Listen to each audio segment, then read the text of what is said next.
30,000 orphans on the streets of New York. Wow. They were homeless and they were neglected.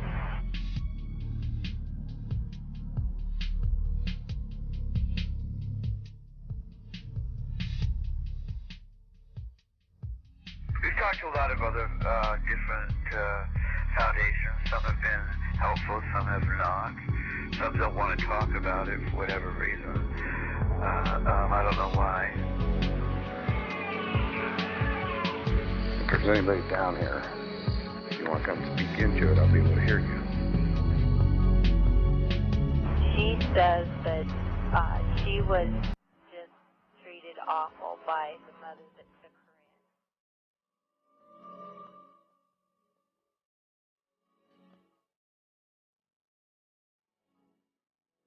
in. Some of the asylums, which they called, because they did call them asylums, as well as they called them inmates, the orphans. A lot of them didn't even have any names, and were they called by numbers.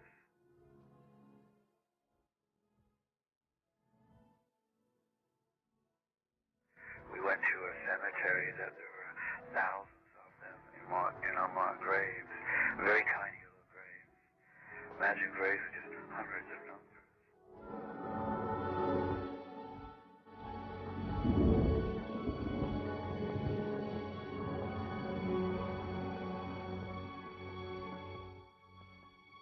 Spirits of children, why do they linger? They're confused, they're bewildered. They stay earthbound. They're looking for their parents, they're looking for their loved ones, and they will roam, searching for their family members. Are you lost and looking for your mommy or daddy? Orphans and mistreated children who've been placed in a mass grave have not been properly buried. All of our customs around the world since ancient times have taught that we need to properly bury people in order for their spirits, their souls, to be at rest. These little orphans are not at rest. This is a story of 699 orphan children that were buried in an unmarked grave, no bigger than 30 feet by 50 feet. They had no names, they had no numbers. When we arrived there, we got an amazing EVP of just children screaming for help.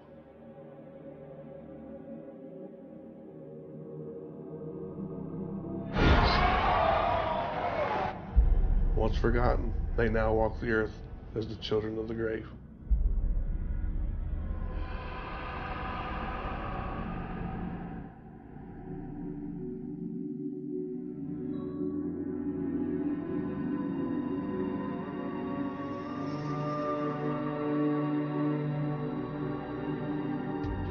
Buried deep in the dirt of Section 37 at the Indianapolis Crown Hill Cemetery lies young Harry, an abused and a neglected orphan. Harry's short life and tragic death in 1913 were all too familiar to the nearly 700 other abandoned orphan children buried there. But it wasn't until a young, determined college intern started digging deeper into closed cemetery records. This is when the atrocity of Section 37 came to light. 699 unmarked graves of 699 unwanted children. We've traveled to Indianapolis, Indiana, to Crown Hill Cemetery, the third largest cemetery in the United States, where there's over 699 bodies that are buried in a mass grave. Hopefully we can find something here today. From 1892 to 1980, there's over 699 bodies that were buried here, right? Yes. Now they also came from trains from all over the country, and from what we understand, from what we've read, that in Indiana, and especially in the Indianapolis area, this was the highest rated concentrated place of America where all these kids were dropped off. Is that what we're finding is true? Just 250,000 orphans were taken by orphan trains from New York all over the United States of America into Canada and into Mexico. And this is just the bodies from the four local Four local orphanages? Yeah. Spawning from 4 child agencies, home of friendless colored children, the Indianapolis Children's Orphan Asylum, the Board of Children's Guardians, and the Children's Bureau. These graves tell a different type of story, one of poverty, neglect, and social amnesia. Searching. Counting the phone, man. There you go. Yeah. This is it. I'm telling you.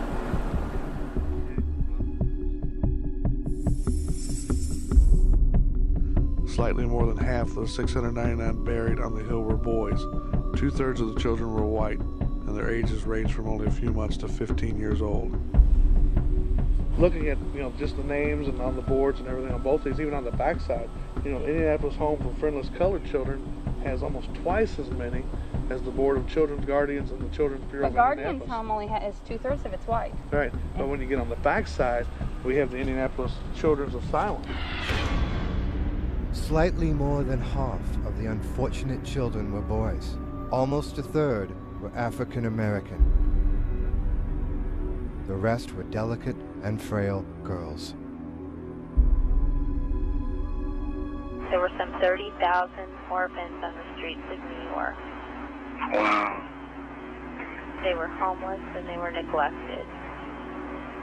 There would be a lot of orphans left anymore, would there really? No.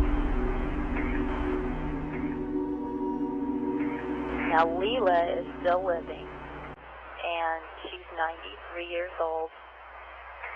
She says that she was just treated awful by the mother that took her in. She had a Raggedy Ann doll. Of course, if your mother's beating you, you would have something that you would go to and cry if mom's always beating on you. Well, she would hold this doll and cry, and she took it and ripped it out of her arms, and she threw it into the fire and made her watch it burn.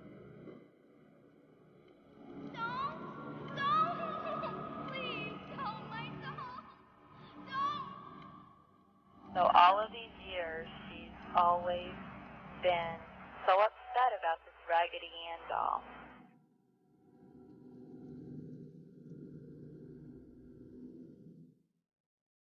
Children are more vulnerable and naive than adults. If they die violently, if they've been mistreated, abused, abandoned, they're more susceptible to becoming haunting presences, like the shadows in the woods. If a number of them died or were buried in one spot, like a mass grave or an institution, especially if it's now abandoned and in ruins, they can become stuck, wandering about looking for a parent or an adult who will help them, take them home, or comfort them. The haunting memory of children screaming for their mothers and mothers screaming for their children. I'm a mother, and I can be emotional where children are concerned. To think that they would be unhappy, it's very uneasy. You want to help, but they don't want your help. If there's anybody down here, I have a little silver box. If you want to come speak into it, I'll be able to hear you. Are there others here with you?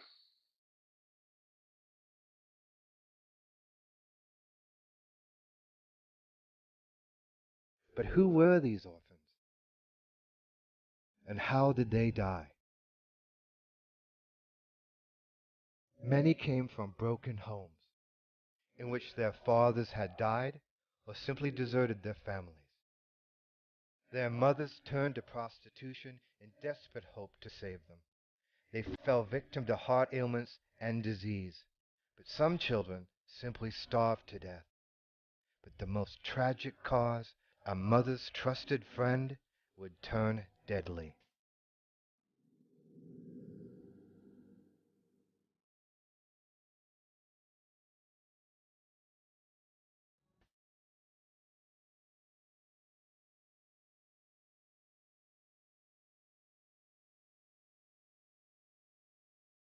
Do we have any idea of how these children were brought here? No. I mean, we've been told, they've died from diphtheria, typhoid, many illnesses, also from formaldehyde in the milk that they were served. Is that all commonplace that children died that way, or was there maybe something more serious involved? I don't want to speculate on that. I don't know because I wasn't there. Right. And from what we understand, as far as putting formaldehyde in milk, that was like a pasteurization type thing. Yes, and it wasn't that was normal. poison. Nothing sinister. They thought they were doing well. Yes. Right. They were just trying to get up there and help the children, give them better nutrition.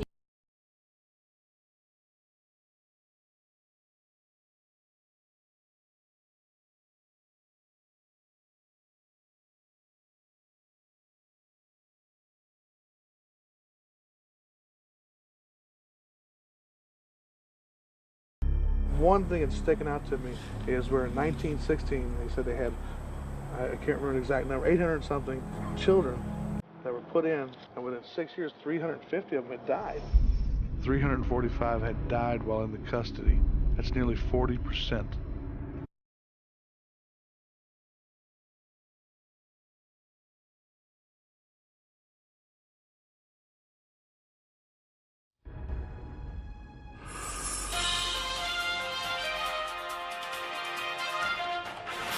I've been informed that research has proven that many of these children were used in workhouses and in such poor conditions that many of them were served milk with formaldehyde, which we believe part of the reason why there are so many children here buried secretly in unmarked graves.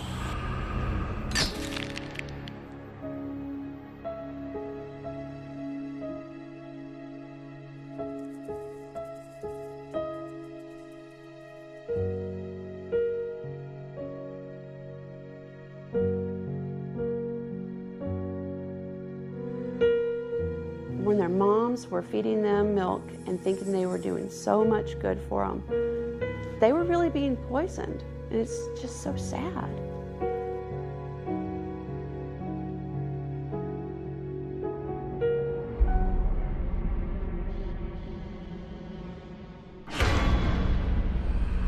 A baby is going to be a baby ghost who cries and fusses like a living baby would. A child ghost is going to continue to act like a child, and adults also seem to stay frozen at the age in which they were when they died as well.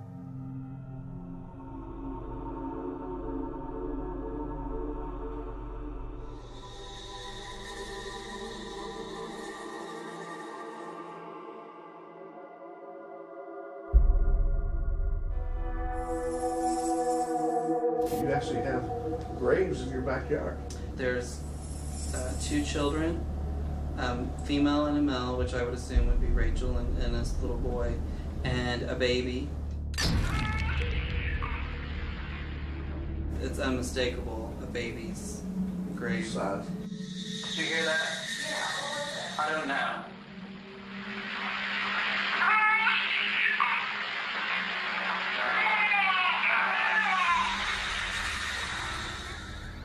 Electronic Voice Phenomena, EVP, is an unexpected sound that appears on an audio recording. EVPs have been around since the 1920s, when Thomas Edison tried to develop a machine to talk with the dead.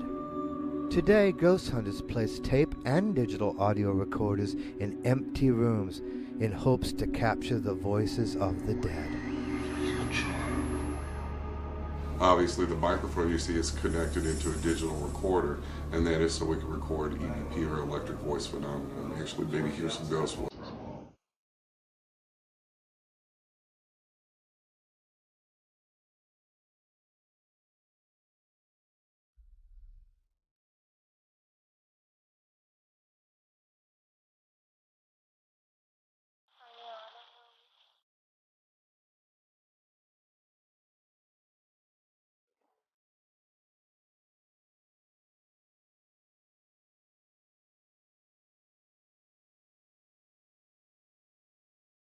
I got a call that night at the hotel and told them they had just uncovered these graves, these children.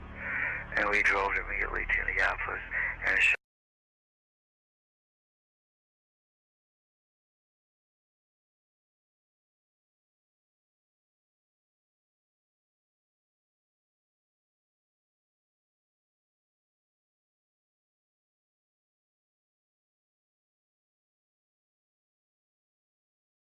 You can find a ghost story from them that tells of, because a lot of the kids that were dropped off here were really just orphans that no one wanted to take care of, and they just said they were mentally ill because they thought they'd feed them, and they ended up just disappearing and never being heard of again. It was not uncommon for brother and sister to lose track of each other entirely. They would never see each other again. These are the city's orphans, the children no one wanted.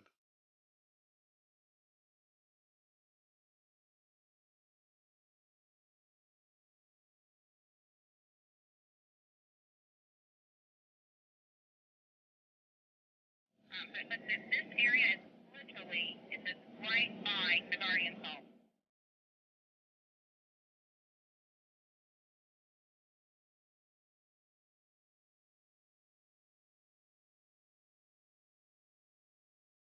If there's a more lonesome word than orphanage, I could never imagine what that word might be. A cold, echoing building of dark red brick, enclosed by a rotting 10-foot steel wire fence.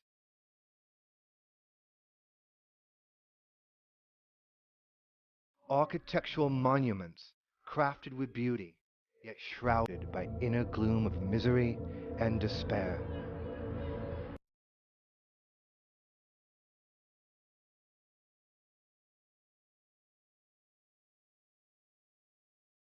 In most cases, these lives and histories have been omitted from history, if not erased.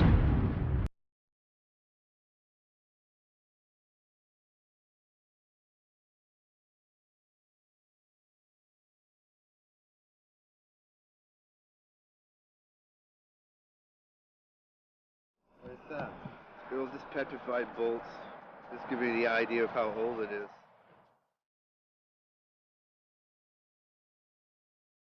Children always love to play games. Certainly ghost children can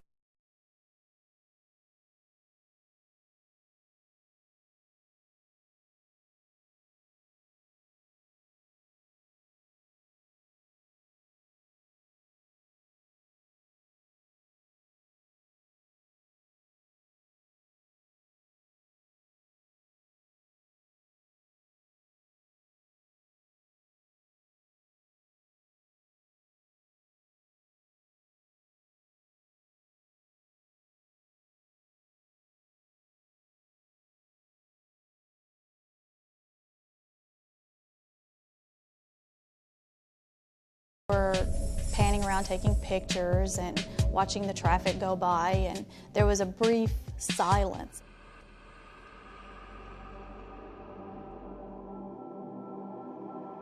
And upon the brief silence, we actually heard the children playing.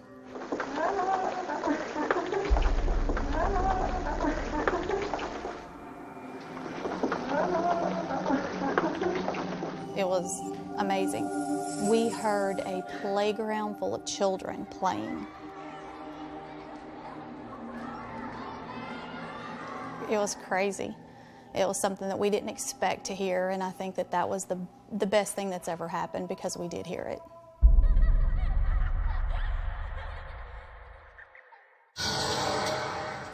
I think that the form and power of a haunting entity depends on a number of factors.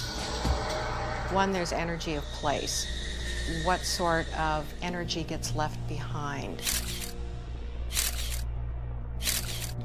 Other energies associated with ghost children are going to be less strong. They may be only to manifest as little glimmers of light, for example. They may be able to only manifest EVP. Interruptions with lights, malfunctions of equipment. Strangely enough, when we got here, we started having all kinds of different mechanical failures. Yes. Cameras went dead. My digital camera turned itself off and then back on again. Voice recorders went dead. Even the recorder and the camera went bad. And my battery ran almost all the way low also. Was it fully charged? Yeah, with their brand new batteries. And at the same time that his went off, mine did the exact same thing. Your camera? My camera did, and also the batteries in my EMF meter squeaked once and then just went dead. Ghosts draw energy from their locale, like geomagnetic properties or some sort of energy of a structure. They're going to become more powerful by drawing off that, like a battery. The common theory on that is for a spirit or an energy to come across, they have to have energy from someplace. And the most common form of that is drain the energy out of your battery. Sometimes when the living come into an area haunted by a lot of ghost children, many of them are desperate for attention. They're desperate for help. They could set up a mass ghost screaming that could manifest an EVP. That's really a desperate cry for help.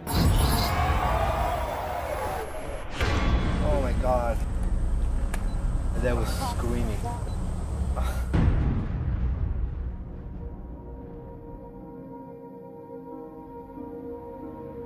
What then had happened was, as you were setting up your shot and you were getting a voice level check from her, it sounded like 1,000 people screaming. Holy fuck.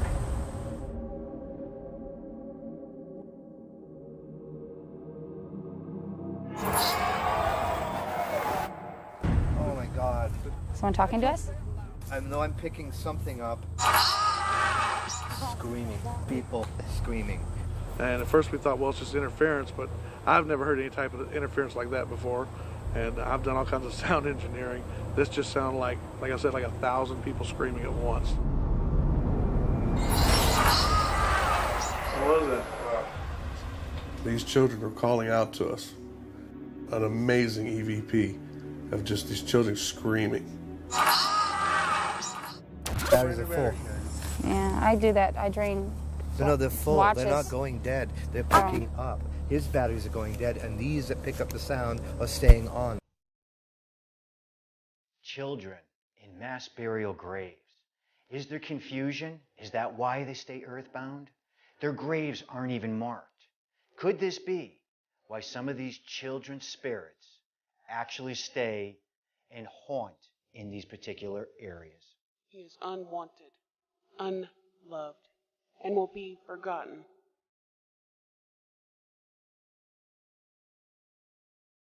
It's easier for children to become stuck than adults simply because they don't know what's happened to them. They don't know where they're supposed to go. If they've been alone, been mistreated, they may not understand even that they've died.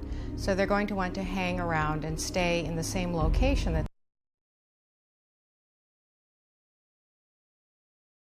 usually ghosts associated with orphanages, asylums, homes for abandoned children. Quite often they were mistreated during the course of their lifetime. These words taken from an actual orphan's letter give us a glimpse of life as an orphan. Little did I know that even a great country had its own form of a terrible concentration camp. These places were special and hidden, little places that people dare call orphanages. Homes especially built for the little boys and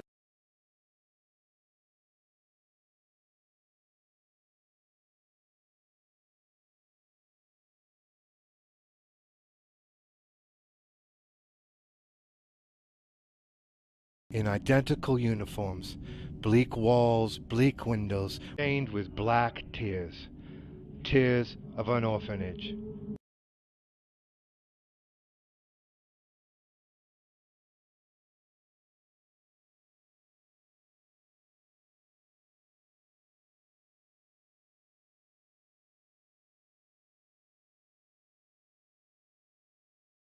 Asylums, which they called, yes, they did call them asylums, as well as they called them inmates, the orphans. A lot of them didn't even have any names, and were they called by numbers.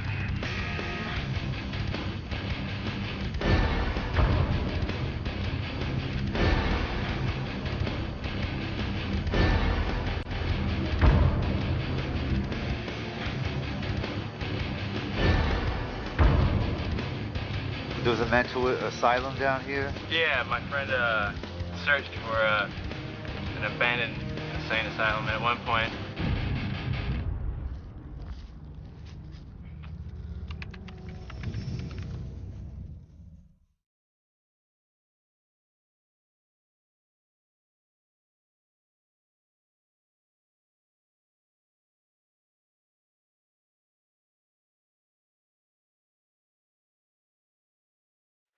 We went to a cemetery that there were thousands of them in unmarked graves. You know, imagine graves with just hundreds of numbers.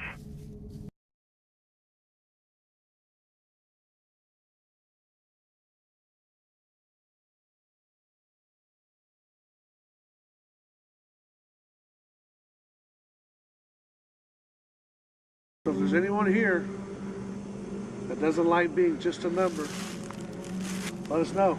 Tell us how you feel about it. We're recording. We'd love to hear what you got to say. We'll help you get your name back. This is so sad.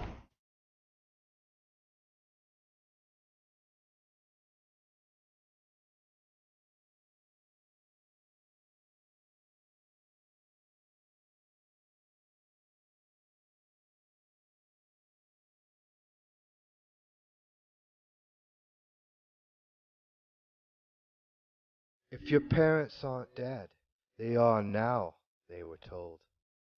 You have no name, you are a number, and you are an inmate of the orphan asylum.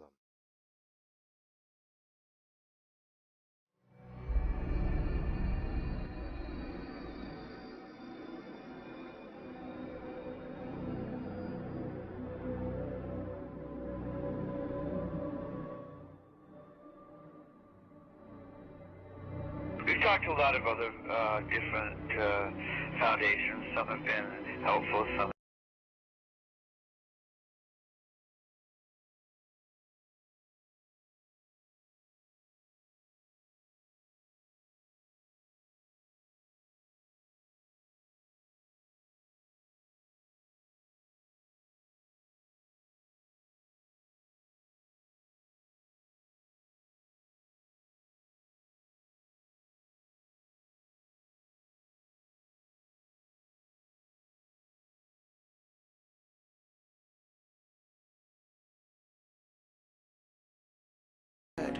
has been heard. For what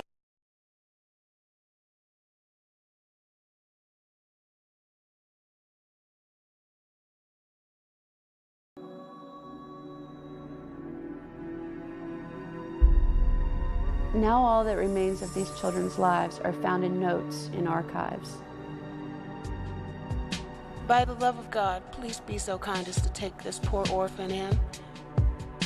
And if she should die, please bury her for me, and I will be very happy. You can keep the baby, or you can put it in the street. By taking the poor child in the asylum, it has been happily saved from being murdered this morning by his unfortunate mother.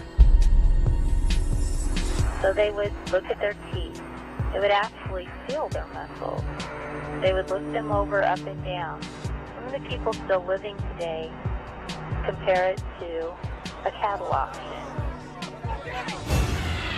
These words taken from an actual orphan's letter, so aptly named, A Letter from Hell.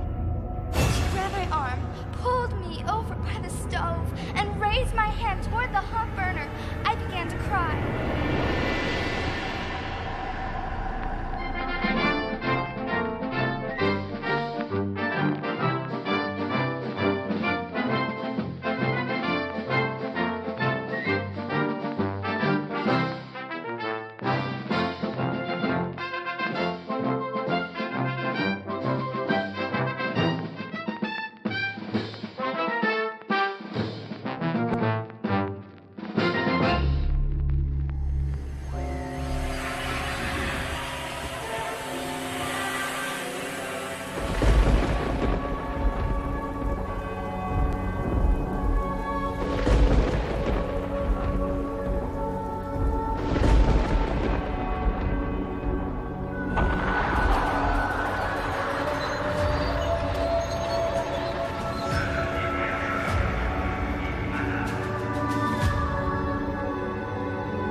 There was a tunnel underneath that orphans used to go through. From there to that little building up back? Yeah, to do the laundry. Tamara told us that there was a man accused of abusing children back then in the orphan days. And he was known to be a ghost around there. I seen him. He started coming around her. I saw a quick glimpse of him right next to her, and he put both hands on her face. At night, you could hear him chasing kids around, and sometimes you even saw him. And you could also hear him dragging them through the halls, torturing them.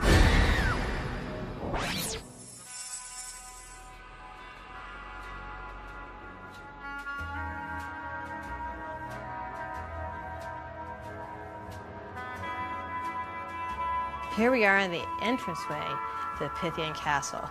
This place has a lot of history. It was originally built in 1913 as an orphanage by the Knights of Pythias. It remained an orphanage till 1942 when the U.S. military took it over and used it as an officer service club and O'Reilly General Hospital. They owned it till 1993 when they sold it to a private citizen. And in 2003, we've taken it over and we've done a lot of renovations to make it a multi-purpose facility, which hopefully you'll get to see all of it as we go through it. Ready to go, gentlemen? We're ready.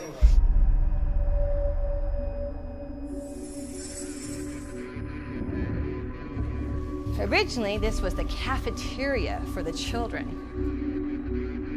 Originally, they had the girls eating on the left side of the cafeteria and the boys over here on the east side, the adults in the middle. The girls have their own door, and the boys have their own door. Some parts of these buildings are extra haunted. We've kind of found out along the way. Often in this front foyer, we hear voices that talk to us around the 5:30 hour, which we think is a time people arrived at a lot of the events here. And it kind of drives us crazy sometimes because we hear a hello, and we run around the building for 15 minutes trying to find out who's in here, and there isn't anybody here.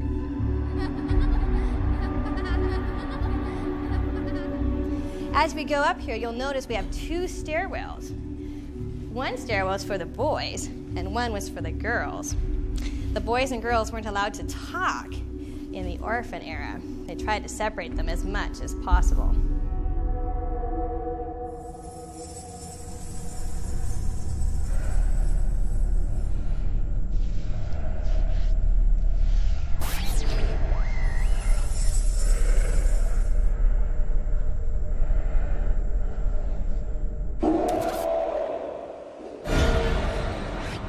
We had found out there was a lot of serious violence and abuse there, where children had died and people had died. And we found what we believe to be a ghost of a very big man. I sensed that it was actually a very large man. And when we got that handprint up there, I mean, it encompassed my hand. My hand's huge. It was a heat impression, you know, where something or someone had just left their hand. Yeah, like I was talking about earlier when we were at that theater. That was cool. And we got the heat signature, the handprint. It's a heat signature, and those are things that we're looking for.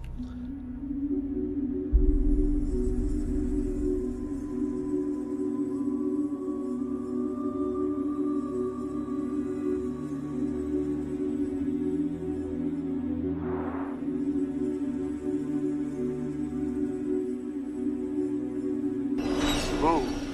That's gone. If you see here, the graft on the side, it goes from red to white to black. That's basically telling you the heat. If it's black, it means it's extremely cold. If it's white, its normal temperature would be basically anywhere from 30 degrees on up to 120 degrees after it starts getting red. Oh, everything has a heat signature, if you will. This table, the chair I'm sitting in, obviously our bodies have a heat signature. This camera can pick up cold and heat and anything else, and these darker areas seem to indicate something cold.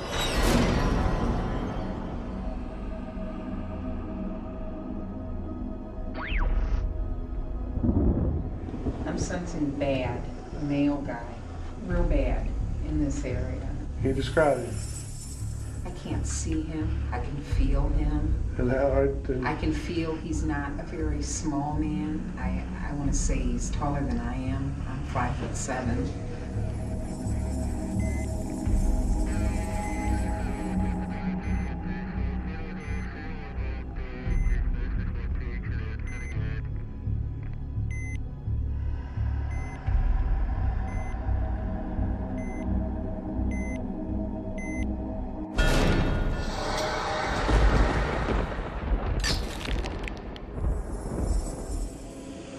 There's a lot of energy in there.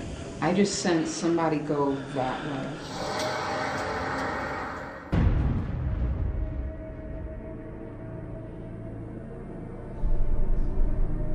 She just hightailed it out of here, so whatever it is, that's what it is.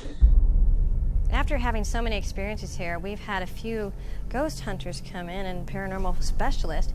And what we've discerned from most of the investigation is that one of the ghosts likes to reside in this southeast corner over here. It's a handprint. The only thing is his handprint's about this big. It was huge. He was considered a maintenance worker from the orphan era. Just an evil, evil man. What I picked up was I heard him saying 3 times to get you all out of there, that this was his place. He's very protective of his space because he used to maintain the facility. So he's very knowledgeable of the construction and very protective of his little world in here.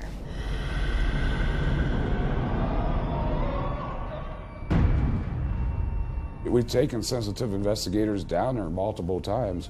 One time we had one of our group that got to a certain area and it was so overwhelming she just started yelling and screaming at all of us that we need to leave. He said, I want you out of here now. I think there's something in that second stall. In the same stall? It's just like it's there. Does it know we're here? What? Does it know that we're here? I don't know. Because it don't really seem to.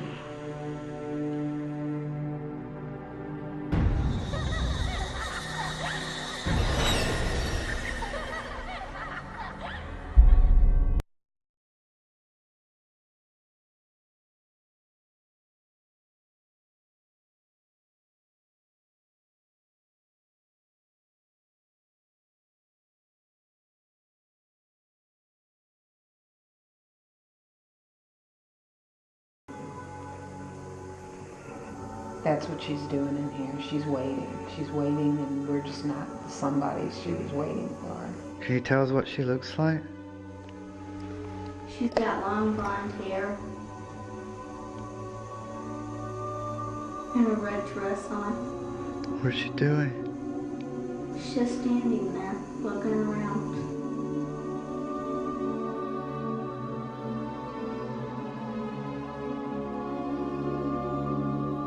Can you tell that she's dead?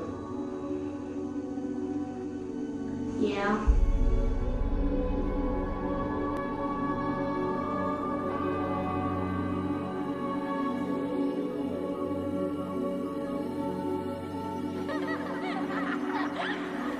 Rachel, do you like Ring Around the Rosie? Because I like Ring Around the Rosie. You can come sing it with me if you want. Ring around the rosy, pocket full of posies, ashes, ashes, we all fall down.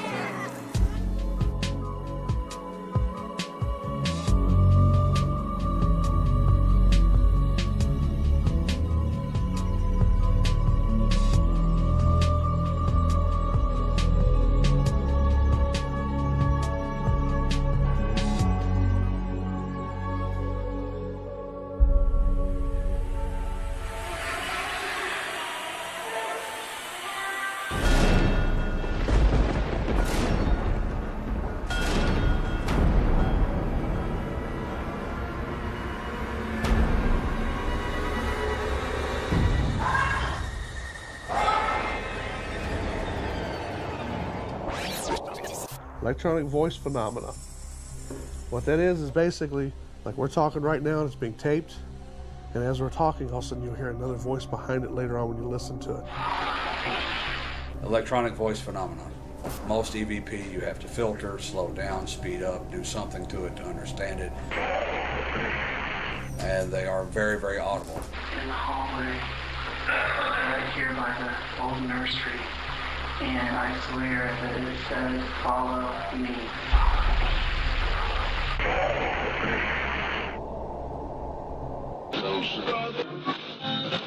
So this is the boys' dormitory. Yeah, the building was in severe disrepair, and coincidentally, this one was in the worst repair. Have you all ever experienced anything?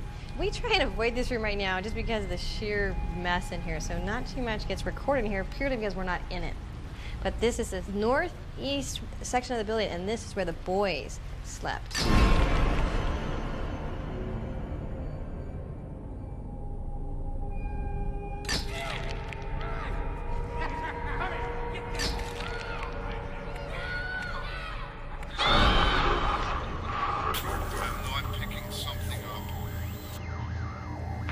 Used to be a boys' dormitory. Are you a child?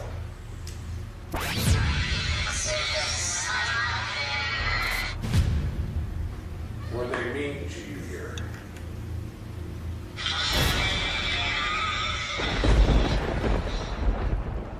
I'm not here to hurt you. You have something to tell us.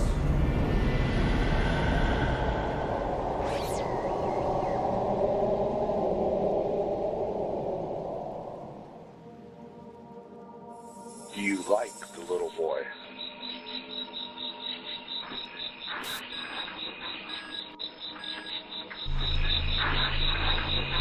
There was one in this case that we were investigating. When we played it back, it just said, I liked the little boy.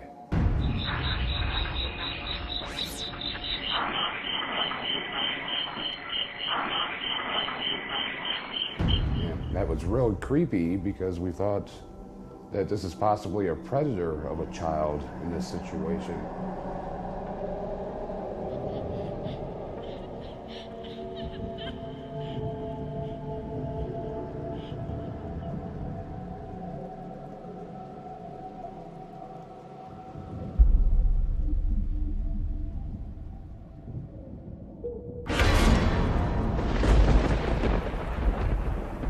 Gone upstairs to where the orphans were not allowed. We only have one room on the 4th floor, or what we call the tower room. The orphans were not allowed up in this room, but we're gonna let you guys come on up.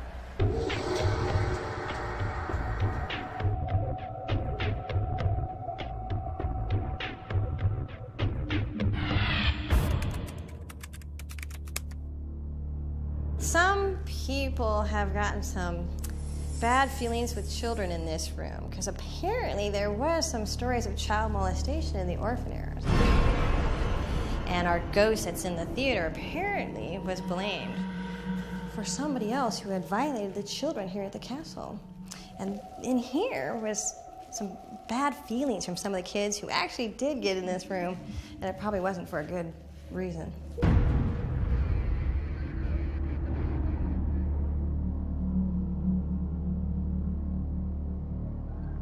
Next thing we got was small children's handprints in the dust in a windowsill upstairs. And then that's where we also call it EVP up there. We did an interview up there, and we had put motion detectors up there, and they all went off when Tamara was going to tell everybody his name. If you're here, could you tell us your name, please? Fan out a little bit. See what we can find here.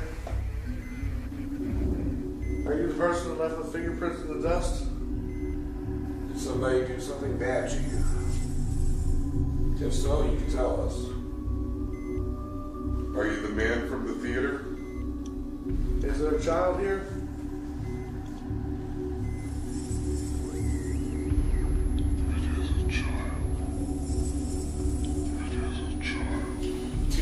said earlier that you thought his name might be Dad or AJ. Okay, you want to try to talk to him? Well, actually, there was another name I forgot.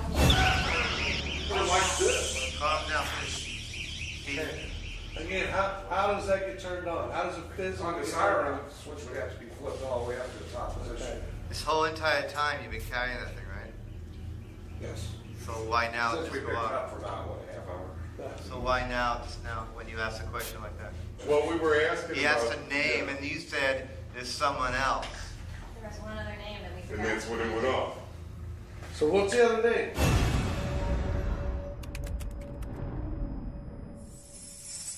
Well, when we first got here, people said, do you know the ghost, Ben and AJ? And then a guy named Jeff. And we said, I guess we've met him, but I forgot about Jeff until just now. And I remembered my autistic nephew was in the building, sitting in the theater one day, talking to himself.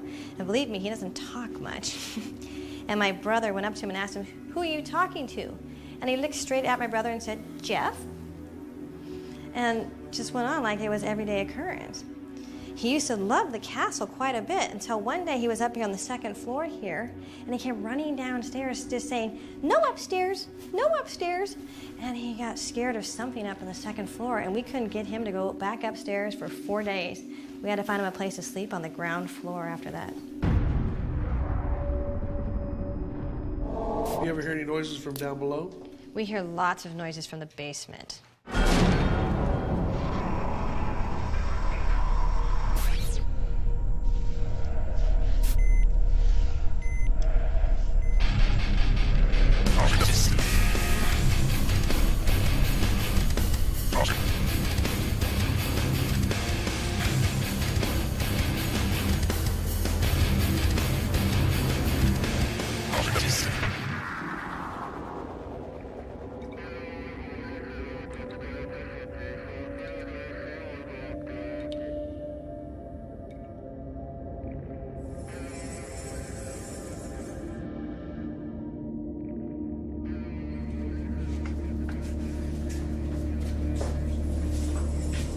The smell.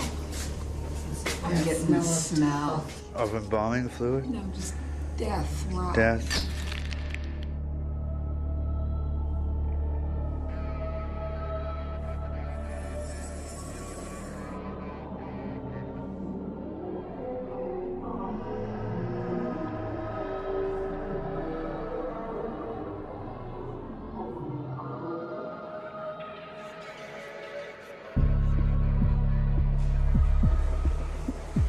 Is this just a room or a cell?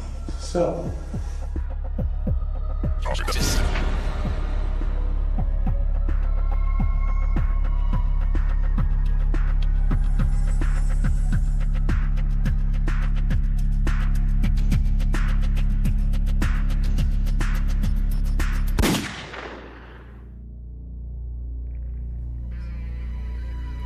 Okay, the basement is which way? Tunnel. You're in the basement. Yeah, I'm sorry. Tunnel's this way.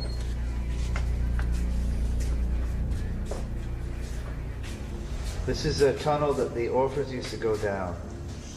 They would go down here to do the laundry for the castle.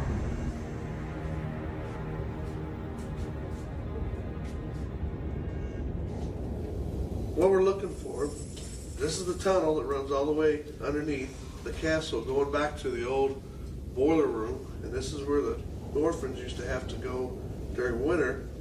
One of the main theories is that the person that did do harm to the orphans possibly could have hid in the tunnels, and that's what we're going to see if we can try to find any evidence of.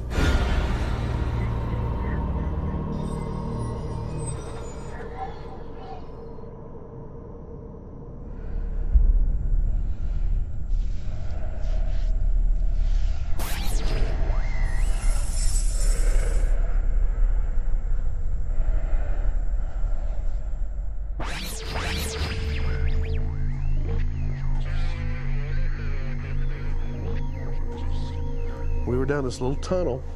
We were stuck there for several hours. This tunnel's only about this wide. Whoa, that's far down. I want to get in there. It's more like a crawl space. We actually went in that tunnel. We had all this equipment. We went in there. Probably the worst place is the basement because it's like really nasty down there. And we sat in there, and it suddenly, again, it gets around 32 degrees. 3.1, 33.9, 33.6, Totally freezing where you can't feel your legs. Oh, it's freezing. It is. Oh, it's cold already. Oh my God. Oh, I'm getting goosebumps, man. Yeah, it's freezing.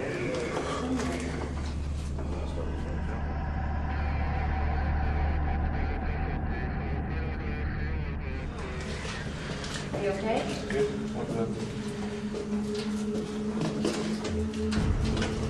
What's this? Wow. What is it? Is it metallic or is it? No, it's a ribbon. Is it a ribbon? That's a ribbon. I'm trying to see.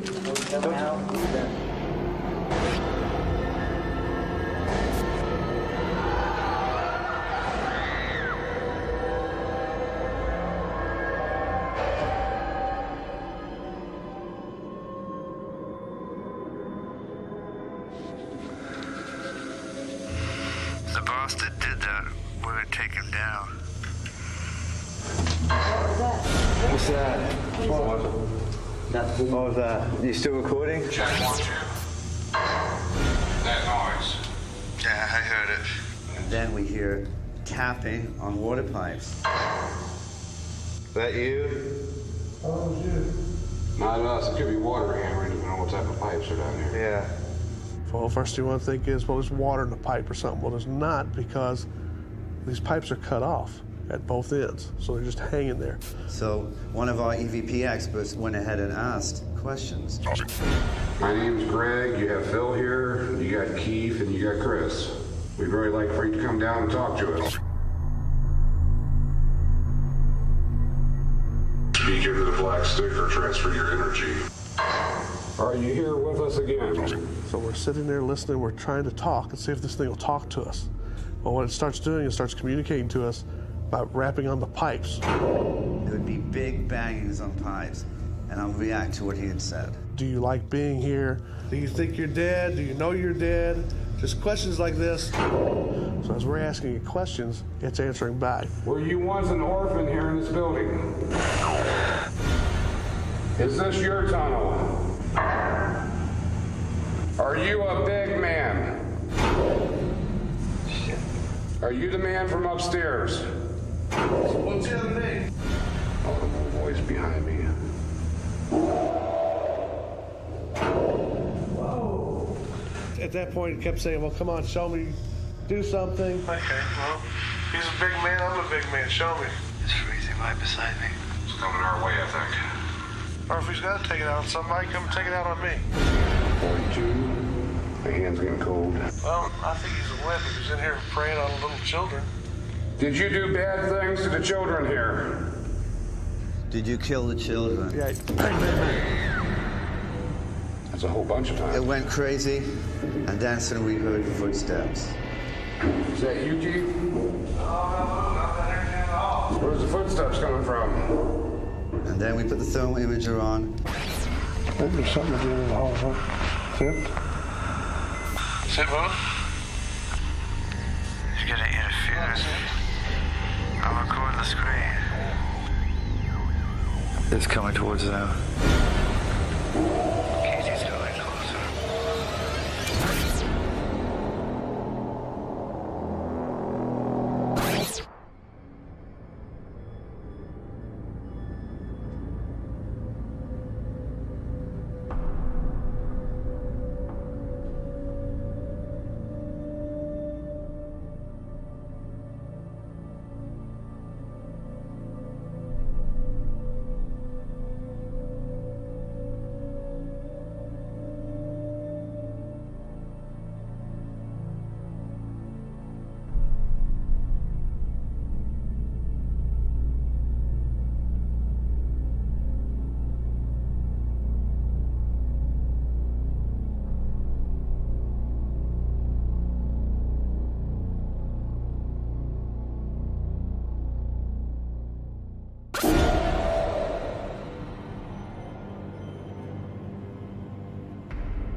One of the things that led us out to Zombie Road was this picture right here. And if you can see through the trees, through the moonlight, pictures of the bodies, children's shadows, well, they weren't there when the picture was taken.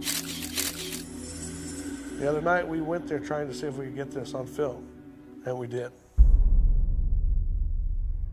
It was more than just an urban legend, and we wanted to disprove an urban legend, but what we found, and I think Greg would agree with me on it, is that we found probably one of the most haunted roads that you could ever find anywhere.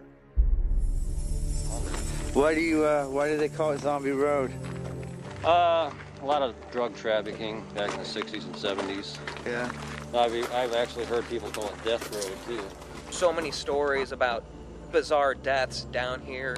Back in the 70s, there was satanic rituals and whatnot. My friends drive down it because they know it's a mysterious place. These whole woods are supposed to be like haunted. A bus of kids went back there and they got hit by a train and they all died.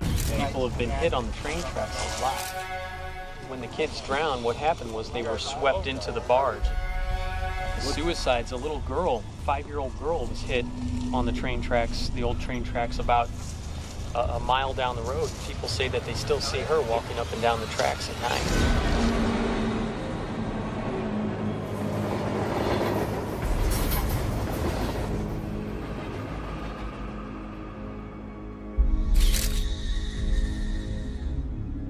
Zombie Road has been haunted by a myriad of strange tales over the years, from stories of Native American spirits to visitors who have vanished without a trace, ghosts of people who have been lost in the woods, and even tales of modern-day devil worship have left an impression on this place.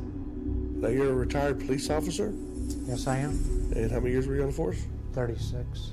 Okay. And now, from what we understand, there's been a lot of strange incidents that have happened in this area.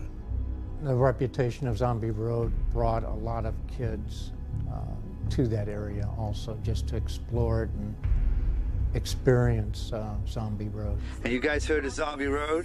Yes, we have.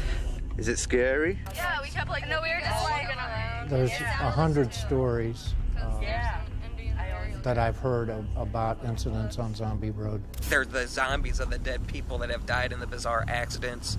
And there's been a few murders here. A lot of drownings. A lot of drownings, yeah. It's a treacherous river.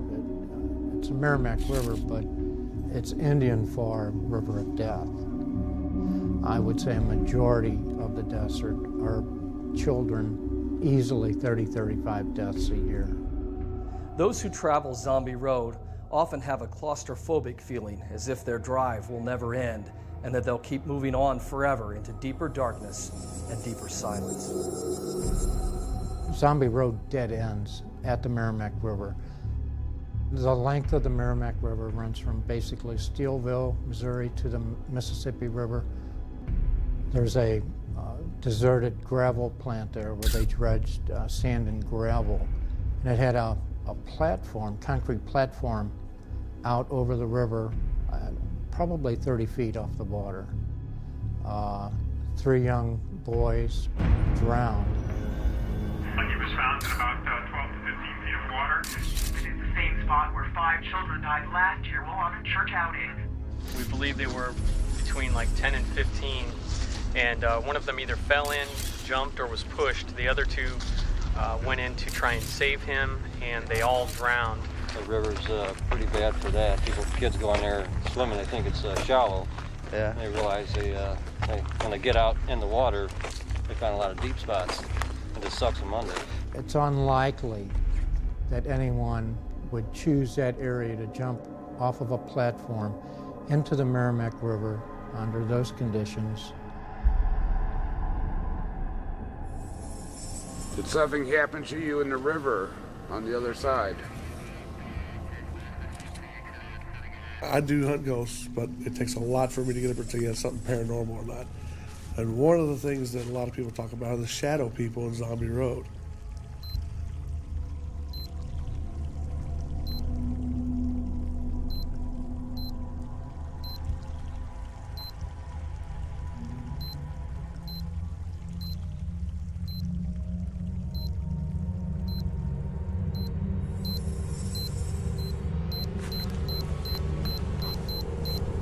There. There's the one we were I looking see at. that, yeah. Now look right here. See a drop going to 40? There. I see that one inside the tree.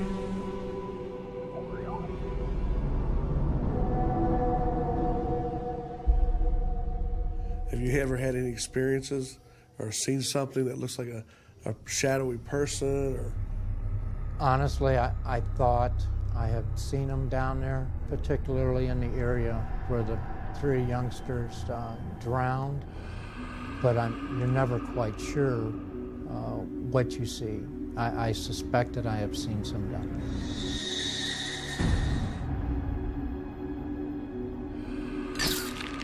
There are also reports of strange shapes and shadows that are sometimes seen in the woods and mistaken for real people, but when approached, no one is ever there.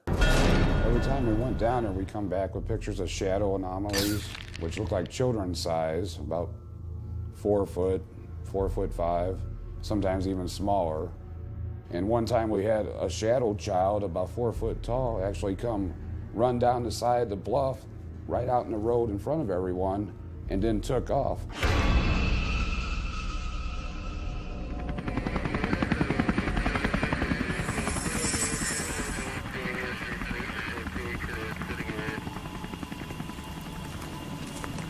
It's 8:44 p.m. This is a Zombie Road investigation. We were stopped about maybe halfway to 3/4 down the road. We might try some EVP. It is raining. There are a lot of people here. The more sensitives in the group. What the hell? I've seen a shadow-like apparition taking a human form and coming down an impossible incline on the bluff and ravine area where a human could not run. I think we both were in shock. I sat there and I just looked at him. I go, I think that was a shadow child or a shadow apparition the size of a child. Right then and there, he became a true believer.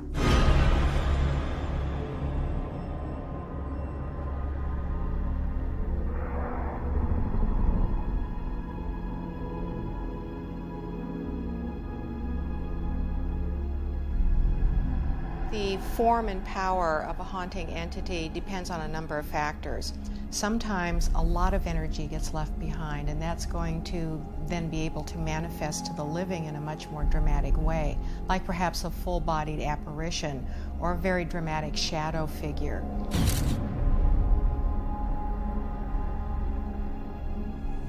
all right, this is the portal area. Now where you will go? We gotta go to the What's up? the bridge area.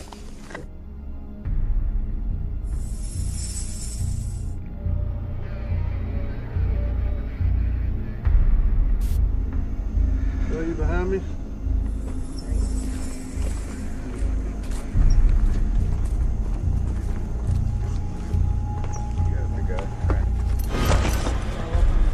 Okay? Yeah, I'm fine. I'll shoot till the end. We're going to the old train bridge. It's the mini railroad bridge where I caught a single shadow anomaly.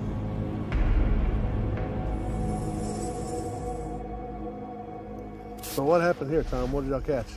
Well, we caught a shadow apparition, a single shadow anomaly. And I was walking along the path here. It was during summer, it was about June, it was about 7:30 p.m. Coming towards the bridge, I noticed a cold spot. And I walked over here and started snapping some photos. And I caught a single shadow anomaly.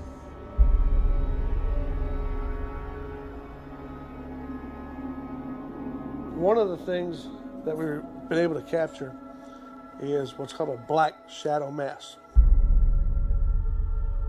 Some people refer to them as shadow people, but this was a big mass.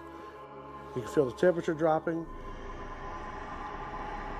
And that's one of the things we found through doing different scientific experiments, that these temperatures do drop when these things come around you. The cold spot that Terry took of Steve was around the same location here. It was in June, fairly warm evening, didn't need a jacket or anything like that. It was at the tail end of our little investigation. We were on our way back. I was probably 15 yards or so in front of my friend Terry, and it got bone-chillingly cold. You could actually see my breath. Terry got out his electronic temperature gauge reader. It was freezing out. But like I said, 38 degrees. These temperatures do drop when these things come around you.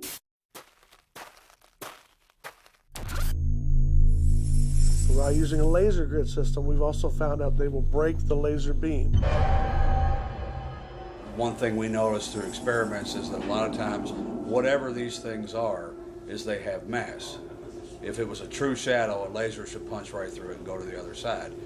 They don't always do that with shadow people. It will just hit it and stop. There. We've actually had these things walk through the laser beams. They've set off motion detectors. You can take a laser beam, put it on it, and they'll come forward. You'll see the laser just getting closer and closer and closer. And as they're getting closer and closer and closer, the temperature is dropping, sometimes 20, 30 degrees. So that's kind of what these black masses are. Hold on, wait a minute, hold on. There's the team leader, okay? You said the animals, okay? Greg and them had sent us some pictures of a lot of animals that they'd found while they were walking. We went down there and there was 20, 25, 30, we lost count, this animal carcasses. That was actually used for satanic purposes. Their limbs were ripped off of them. There was no explainable cause. It was like a quarter mile of these animals just laying there, parts of them, their legs, some of them their heads, their body cavities. When the police got to the building, there was actually a dead cat and a dead chicken hanging from the ceiling, pentagrams painted on the floor, and candles that you could tell were recently burned from the coals of wax. We decided to just go over and take a closer look, and you could actually see where there was a pentagram on the floor, and they had been burning candles, human blood on the floor. Back in that field back there. Back in the 70s, we didn't test any of that because there was never a body found.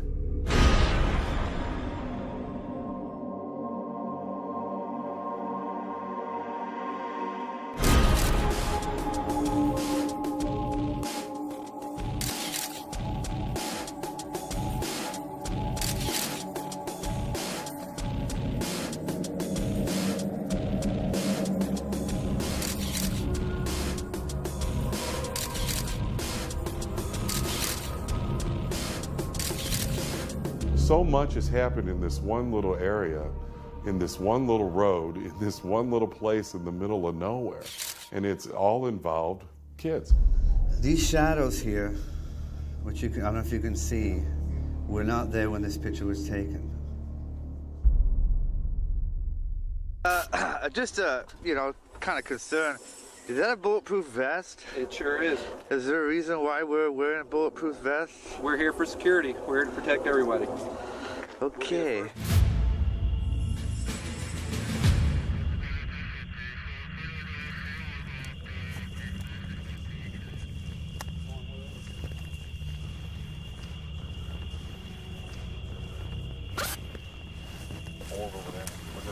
Put the cross down and find out.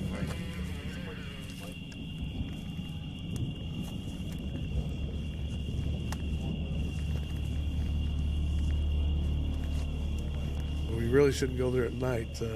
Can it get that violent? Can it get that strange? Yes, it can. And not only supernatural occurrences down there, you have to worry about people perhaps preparing to do a satanic ritual or whatever, being on that road at night. Everybody stop and quiet. We had a couple of locals want to do a Hills Have Eyes on us, right? And they were screaming to the whole woods, which caused a lot of terror, you know.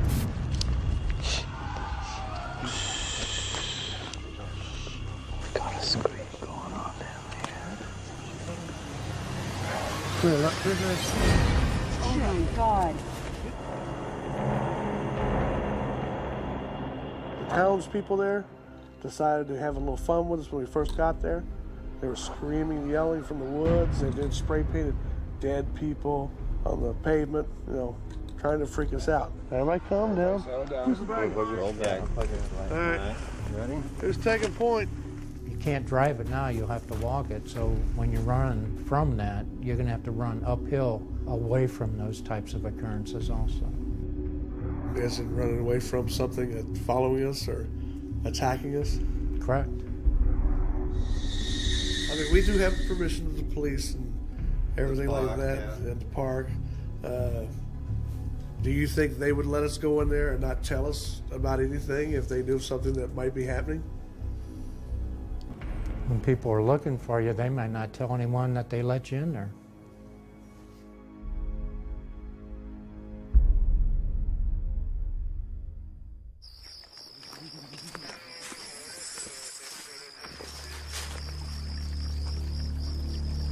There used to be a mental institution near the road where a patient years ago supposedly escaped. And the last time they saw evidence of him was finding his bloody clothes laying alongside the road. His name in the hospital at the time was his nickname was Zombie.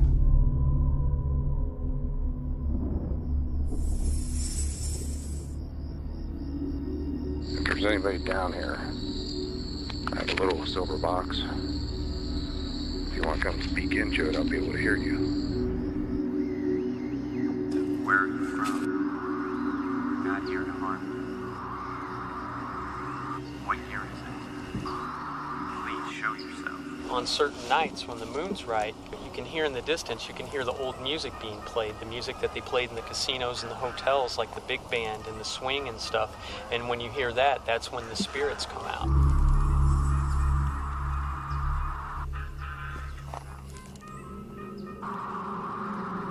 Are we welcome in your home here? One time we caught one, and upon analysis, it says, "You know too much." Is there a reason why you stay here? That really scares the hell out of you because it makes it sound like that it wants to do something to you because you know too much. What do you know? I mean, why would you think you know too much? What do you know down there? What goes on in those woods? What do you know? The seeing the shadow people, the noises, the paranormal activity, the children. Right over on this ridge here, one of the photographers from my group actually photographed probably 15 or 16 shadow figures in the woods just staring down at us. I'd say there's about a dozen shadow apparitions. A lot of times you'll feel eyes upon you as you're standing there. You walk down the road, you'll hear things following you, which is inhumanly possible because you're in a bluff area with wide ravines that animals or humans cannot follow at the hilltops. It's a very frightening place, and psychologically it messes with you as well. It gets in their minds. It like obsesses them, and it makes them so afraid that they're of no help in the situation. Are you scared yet? Should we be? If you're going down there, you should be, especially at night.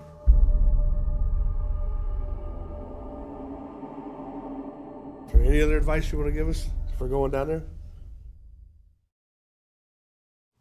Big guns.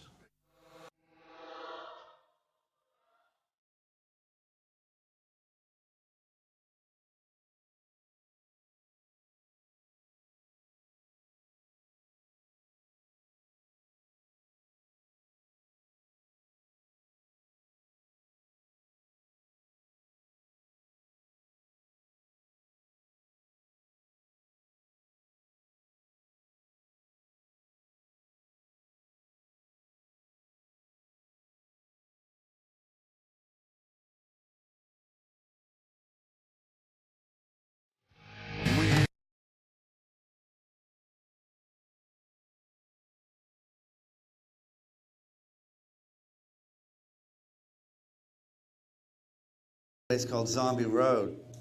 And there we had investigated hundreds of shadows. I think Keith had talked about this earlier. And the fact is, when we started walking in the woods, it's like 6 miles in the deep woods.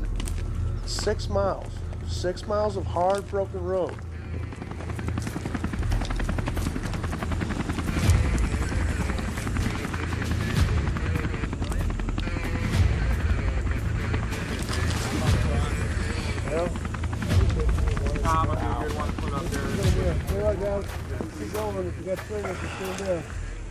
Police officers told us that do not go in there.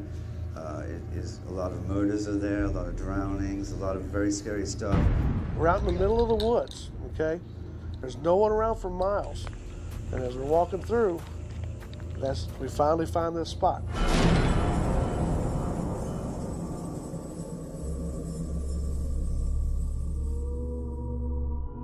Yeah, me and a buddy of mine, Eric, was doing a little investigation up here one evening.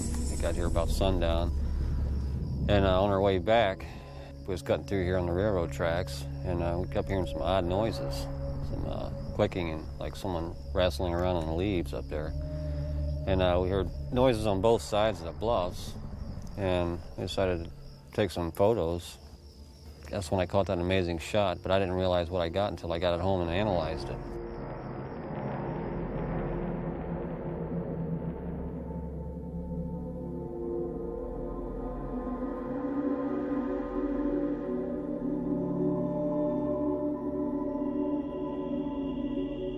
Me, Terry, Gamble, and Eric came up here about a month later during the day to review to see what was up there, what was causing the effect of the shadow silhouettes. And we didn't see anything. We thought there was like, could have been a cemetery or something. But we looked all over, you know, the area. We scouted out everything. We didn't see anything. We come up with nothing.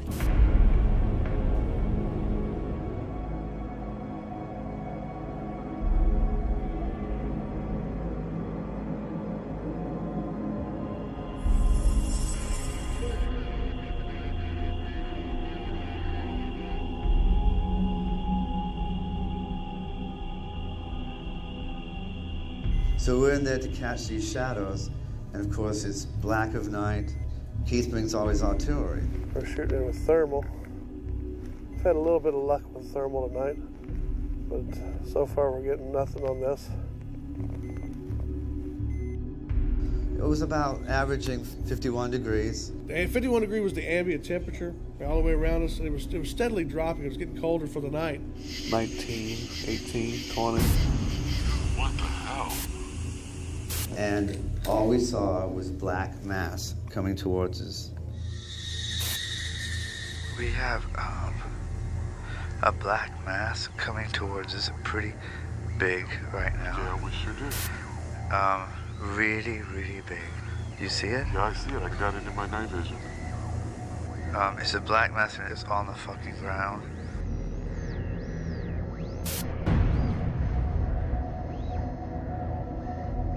And then it's going up again. See, it's moving. Yeah, it's very cold.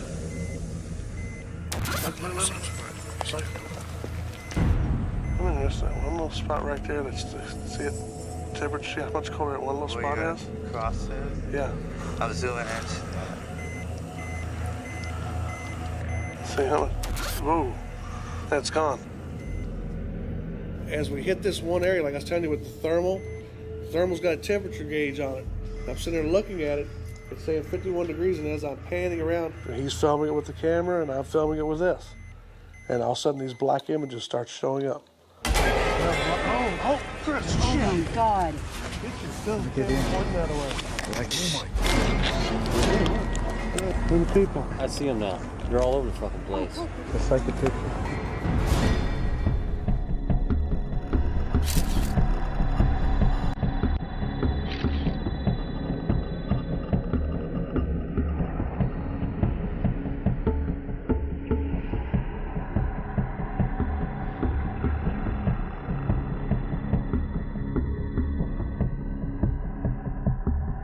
Thermal cam up, you can see it.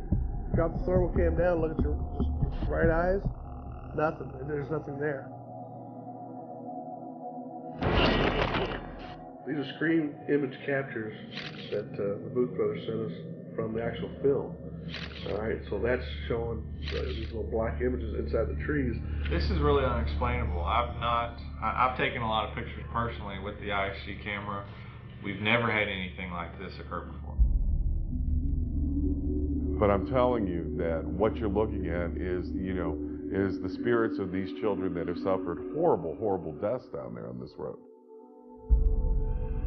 So how many graves are we actually standing on? 699. Yeah, and this is basically one big, huge mass grave. I mean, because just from the way everything's lined out, you can see it wasn't just, one big area. Much of this land was probably donated to the Guardian's Home because it is a state-run facility. Yeah.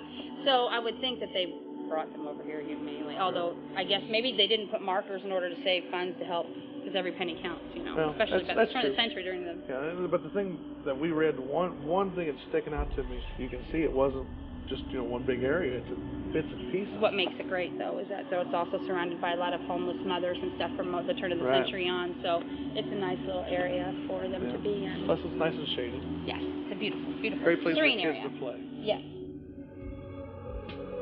Every life touches someone, and no life should ever be forgotten, especially the life of a child.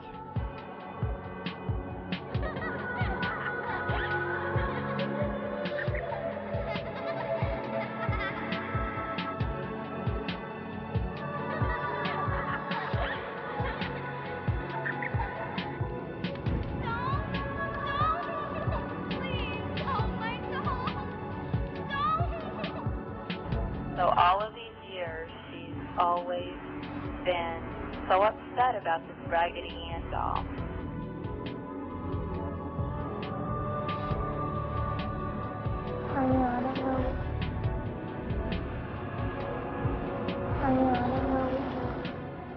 As a ghost hunter, our responsibility is once we find them, it's, you take that case on. Everything that's being used for ghost hunting has always been made for something else. We've found other areas beyond fire, law enforcement, capturing bad guys in the dark. So basically the place was full of hundreds of shadows of very small children. They're like lost souls. They're trapped. They're damned. They need help. These little orphans are not at rest. The haunting memory of children screaming for their mothers and mothers screaming for their.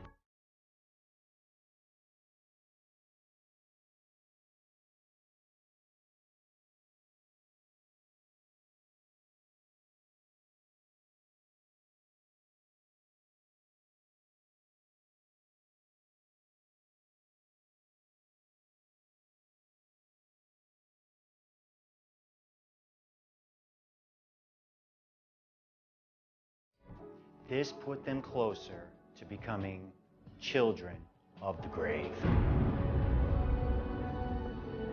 It's okay. Everything is okay. Go to the light. Cross over.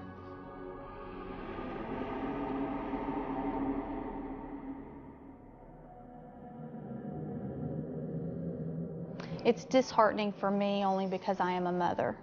And being a mother, you attach yourself to children, and they attach themselves to you. So it makes it difficult to sometimes do what we do. They actually go straight for Lori just because of the motherly instincts, and the rest of us aren't in anything. Lori just has the extreme sorrow that comes with it. But with all due respect, we all love children, but there are evil children. There are.